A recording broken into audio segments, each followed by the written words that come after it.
KBR park దగ్గర multi level parking complex ప్రారంభించారు greater mayor Gadwal Vijayalakshmi. GHMC Navanirmana associate సంయుక్త ఆధ్వర్యంలో automated smart rotary car parking ను ఏర్పాటు చేశారు.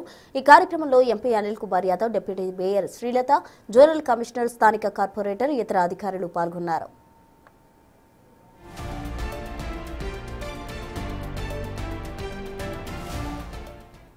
ఈ ఏర్పాటుతో ఇకపై కేబీఆర్ పార్క్ దగ్గర పర్మనెంట్ గా పార్కింగ్ కష్టాలు తొలగిపోనున్నాయి. ఎప్పుడు రద్దీగా ఉండే ఈ ప్రాంతం వద్ద ఆటోమేటెడ్ స్మార్ట్ రోటరీ పార్కింగ్ సదుపాయం శనివారం నుంచి అందుబాటులోకి వచ్చినట్టు ప్రకటించింది జీహెచ్ఎంసీ.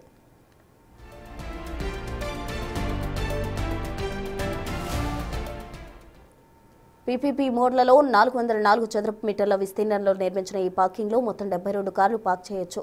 మొత్తం పార్కింగ్ విస్తీర్ణంలో 20% ద్విచక్ర వాహనాల కోసం కేటాయించినట్టు చెప్పారు అధికారులు. ఉదయం 5 నుంచి రాత్రి 11 గంటల వరకు పార్కింగ్ సదుపాయం అందుబాటులో ఉంటుంది.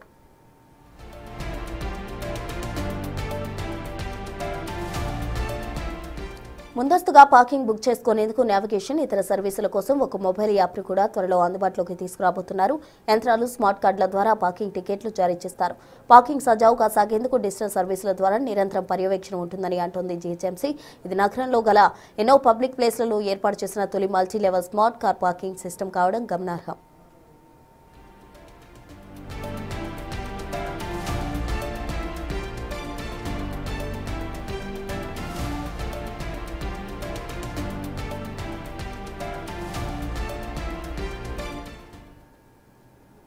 ఈ రోజు చాలా సంతోషమైన రోజు. ఎందుకంటే చాలా రోజుల నుంచి కూడా మేము వెయిట్ చేస్తూ ఉన్నాం.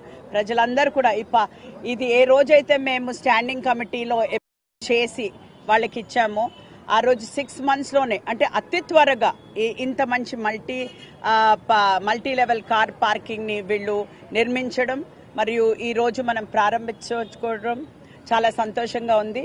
అయితే ఇంతకీ ఈ పార్కింగ్ ప్రత్యేకతలు ఏంటని చూస్తే, కాంపాక్ట్ డిజైన్. ఇది నిలువు రోటరీ సిస్టమ్ ద్వారా భూమి వినియోగం తగ్గించేందుకు ఉపయోగపడుతుంది.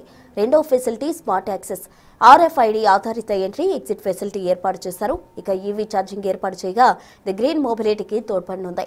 ఫైనల్ గా స్మార్ట్ భద్రత విషయానికి వస్తే సెన్సర్లు, లాకింగ్ వ్యవస్థలు, CCTV పర్యవేక్షణ సైతం ఈ పార్కింగ్ ఏరియాలో ఉంటుంది. ఇప్పుడే మేయర్ మేడం గారు చెప్పినట్టు హైదరాబాద్ నగరంలో ఉన్న ట్రాఫిక్ ఇబ్బందుల వల్ల అనేక సార్లు దీనిపైన చర్చ వచ్చినప్పుడు గౌరవ ముఖ్యమంత్రి గారు దీనిపైన చాలా రివ్యూ మీటింగ్స్ తీసుకొని ఏం చేస్తే బాగుంటుందని ఒక ఆలోచనతోని ఈ యొక్క ప్రపోజల్ వచ్చినాడు.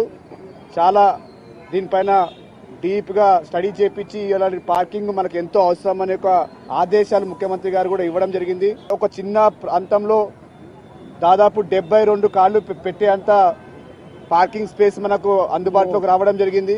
సో ఈరోజు హైదరాబాద్ నగరం ఒక ఈరోజు ప్రపంచంలోనే one of the fastest growing city ఏదైనా ఉందంటే అది మన హైదరాబాద్ నగరం.